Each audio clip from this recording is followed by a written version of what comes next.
مساء الخير عليكم.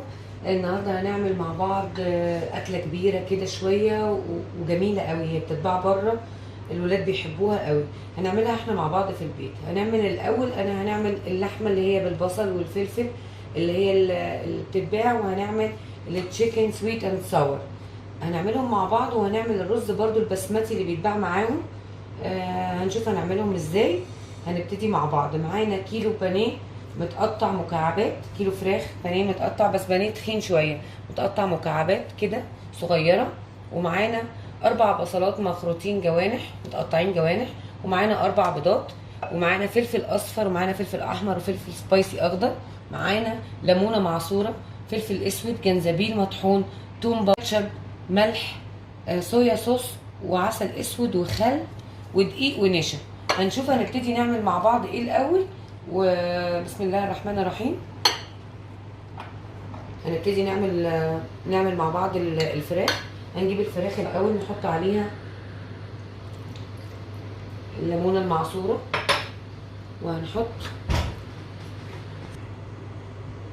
حطينا الليمون. هنحط فلفل اسود على الفراخ. هنحط نص معلقه جنزبيل. هنحط ربع معلقه توم باودر عشان هنعوزه تاني. وهنحط ملح، حوالي معلقه الا ربع كده ملح. وهنبتدي نقلبهم مع بعض. كل ده علشان زفرت الفراخ، انا مش معتمده على البهارات دي للاكله، ده علشان زفرت الفراخ لما نيجي نقليها. سوري انا اسفه.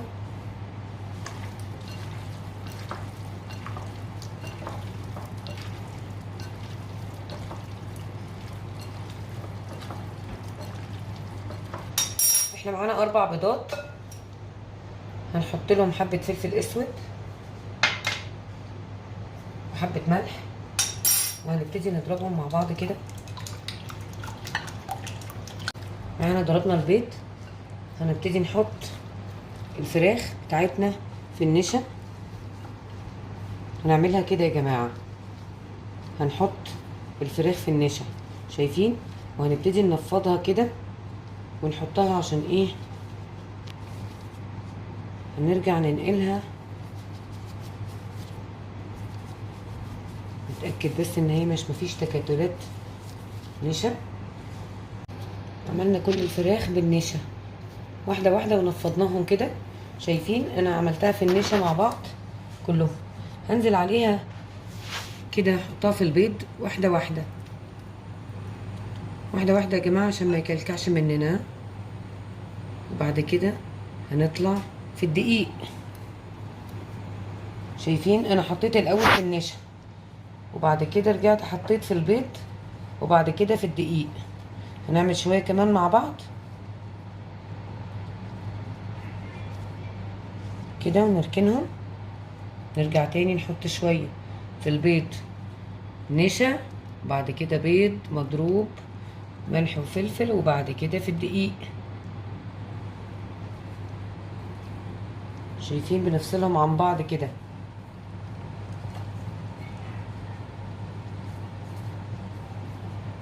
نبعدهم عن بعض كده. كده خلصنا كل كمية الفراخ اللي عندنا بالدقيق. حطيناها في النشا الاول، وبعد كده في دقيق، في بيض مضروب، وبعد كده حطيناها في الدقيق، وبعد كده حطينا زيت. هنحط زيت بقى دلوقتي على النار ونبتدي نقليها ونعمل مع بعض الفراخ. حطينا الزيت سخن. هنبتدي نقلي قطع الفراخ اللي احنا عملناها واحدة واحدة كده مع بعض. هنبتدي نعمل مع بعض. عمل ما الفراخ تتحمر نعمل الصوص بتاعنا. هنحط حبة زيت صغيرين. حطينا الزيت، هنحط البصل،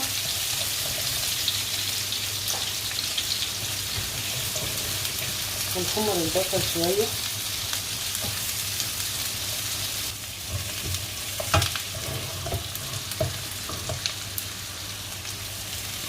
كده البصل اتشوح. هنحط له الفلفل بتاعنا الاصفر الاحمر والفلفل السبايسي. انتوا عارفين ان الاكل ده لازم بيبقى حامي، لو في اطفال ممكن نعمله بالظبط، بس هنعمله بدون فلفل سبايسي. فلفل رومي، اخضر رومي. هنشوح الخضار شويه.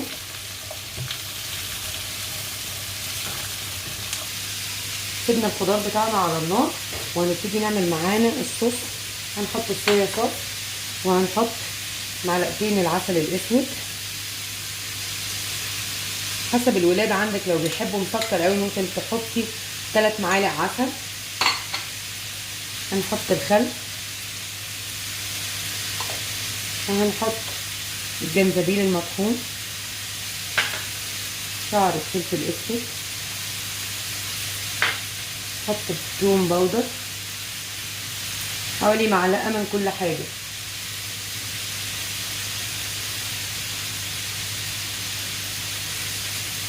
ونحط الكاتشب،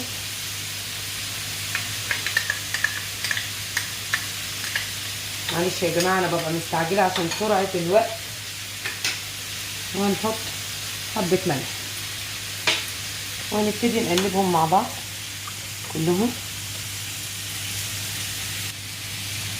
وهنقلبهم كلهم مع بعض، نمزجهم كلهم مع بعض، عسل الاسود والصويا صوص والكاتشب والخل، وهننزل عليهم بالخضار بعد ما يتشوح.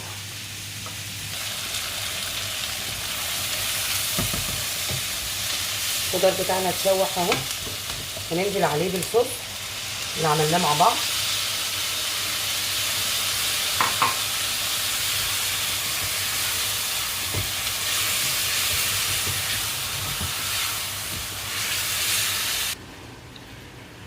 الفراخ بعد ما اتقلت اهي شكلها، طلعتها على مناديل بعدين صفيتها وجبتها هنحطها، ننزل عليها، هننزل بيها في الخضار بتاعنا. انا ضفت الفراخ بتاعتي على الخضار واديتها نص كوبايه ميه كمان عشان تبقى طريه وحلوه، يا دوبك تغلي غلوتين وهنطفي عليها. هوريها لكم برضو، يعني هتقعد على النار بالظبط 5 دقايق. هنفضل نقلبها، الفراخ تشرب من الصوص كده، شايفين عامله ازاي؟ زي بتاعت بره بالظبط. هنعمل دلوقتي الرز البسمتي اللي هيتقدم مع الفراخ واللحمه. معانا معلقه سمنه كبيره، معانا بصلايه مبشوره، معانا حوالي كوبايه جزر مبشوره، كوبايه بسله انا عاملاها في الفريزر او اكياس الجاهزه مفيش مشكله، ومعانا نص كيلو رز بسمتي حسب الكميه اللي انت عايزه تعمليها. هندبلر الموضوع لو عايزين نعمل كميه كبيره، النص كيلو بسمتي هيبقى كيلو، كوبايتين جزر، كوبايتين بسله، ومعانا بهارات رز بسمتي اللي هي الجاهزه بتتباع في السوبر ماركت.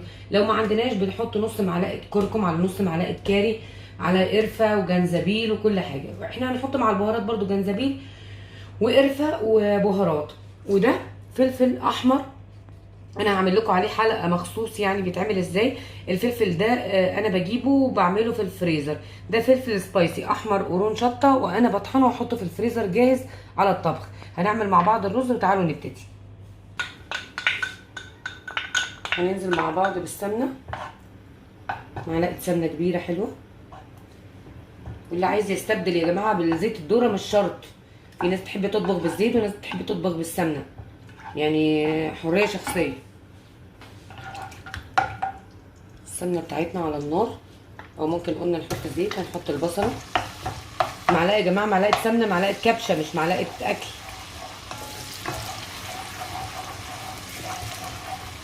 هنقلي البصله كده نقلبها لغايه ما تحمر. البصله بتاعتنا اصفرت، هنحط لها الجزر ونحط لها البسله ونبتدي نقلب فيهم.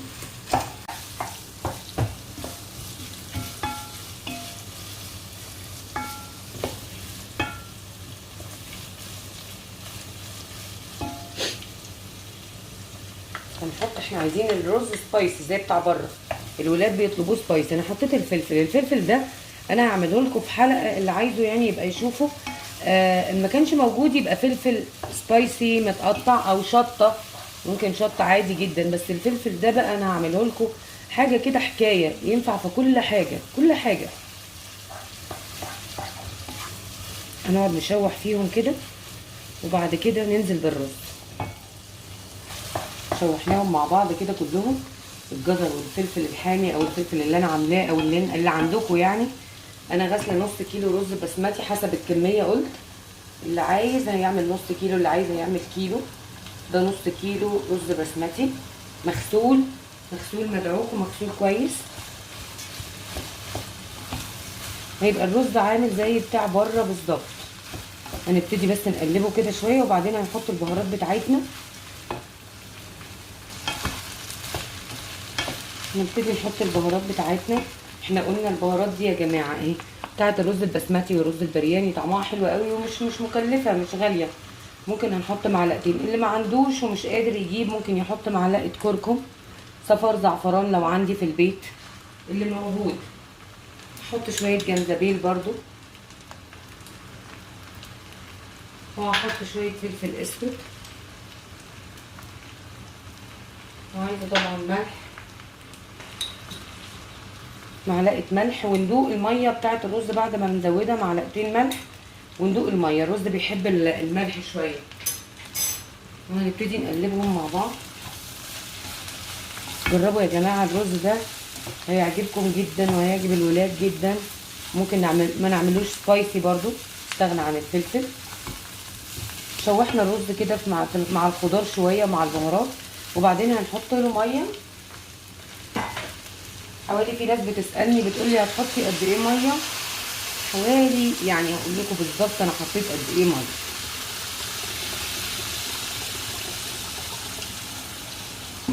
حطيت بالظبط لتر ميه. حطينا لتر ميه على الرز، وهنسيبه يستوي. اول ما يتشرب الرز هنبتدي ممكن نحط له شويه ميه كمان. الرز البسمتي بيحب الميه شويه عن الرز التاني. اهو شايفين زي الرز المصري يعني يعتبر. بصوا الميه مش كتير ولا قليله. هنغطي عليه، واول ما يتشرب هنوطي عليه ونوريه لكم برده. هنعمل مع بعض اخر حاجه اللحمه برده اللي بيقدموها الجماعه بتوعنا في المولات، اللي هي بالبصل وصوص بني، وبتتقدم مع الرز البسمتي والتشيكن سويت اند ساور. هنعملها هي دي اخر حاجه في الاكل. هنبتدي مع بعض. معانا كيلو بوفتيك متقطع حلقات، يعني طرنشات معلش سوري، زي الشاورما، متقطع شاورما اهو كده حجمه. ومعانا 4 بصلات متقطعين جوانح. معانا حوالي معلقتين جنزبيل فريش. ومعانا فلفل سبايسي، فلفل اسود، ومعلقه دقيق وملح وبهارات وحبهان مطحون. هنشوف هنعملها ازاي، تعالوا مع بعض. حطينا الطاسه بتاعتنا على النار. هنحط شويه زيت صغيرين. هيسخن الزيت وهننزل عليه باللحمه. اتاكد بس ان اللحمه ما فيهاش ميه. انا غسلاها ومصفياها.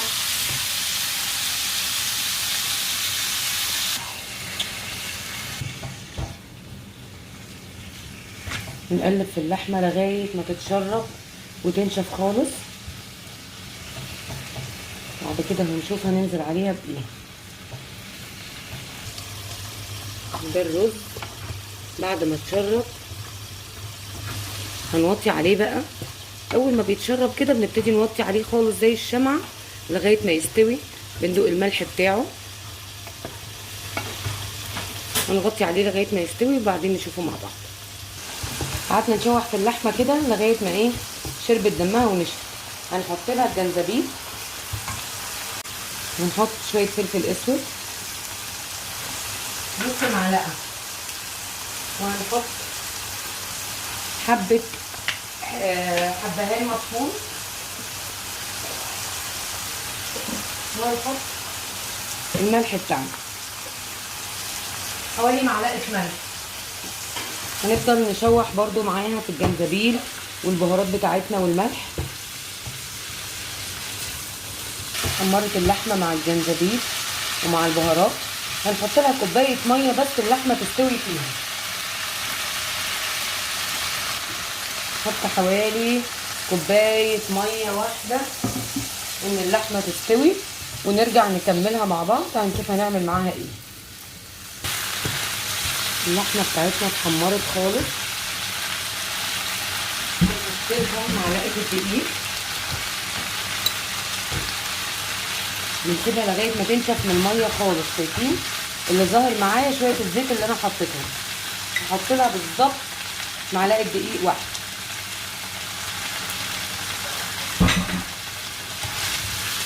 نقلب معلقه الدقيق ان احنا نحمرها.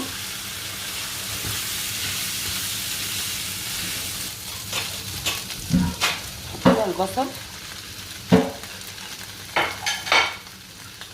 ومعاها الفلفل الحامي ونقلبهم مع بعض لغايه ما اللحمه تفك معايا كده. هنقعد نشوح فيها حوالي 10 دقايق، وبعدين هنديها ميه عشان نعمل لها الصوص البني ده. نقعد نشوح فيها لغايه ما البصله تدبل. انا طالبه ان البصل يطلع بيقرش عادي هو والفلفل، يعني هو ده المطلوب. هما بره بيعملوها البصل بتاعهم بيقرش كده هو والناشف تحت اسناني يبقى ناشف شويه. فبنقعد نشوح فيها كده حوالي 10 دقايق. شوحت معانا بالشكل ده كده لغايه ما البصل دبل شويه. وهنحط لها كوبايتين ميه. الدقيق طبعا هيفك معانا وهيتقل الصوص. ضفنا يا جماعه الميه بتاعتنا، شايفين؟ هننزل بقى عليها بحوالي ربع كوبايه صويا صوص انها تدينا اللون البني. شايفين؟ لسه هنسيبها على النار شويه تتقل وبعد كده نشوفها مع بعض. هنسيبها حوالي 10 دقايق. وده الاكل بعد ما خلصنا. الرز اهو والفراخ بتاعتنا السويت اند ساور واللحمه اللي قلنا عليها طعمهم يجنن. جربوهم وبالهنا والشفا.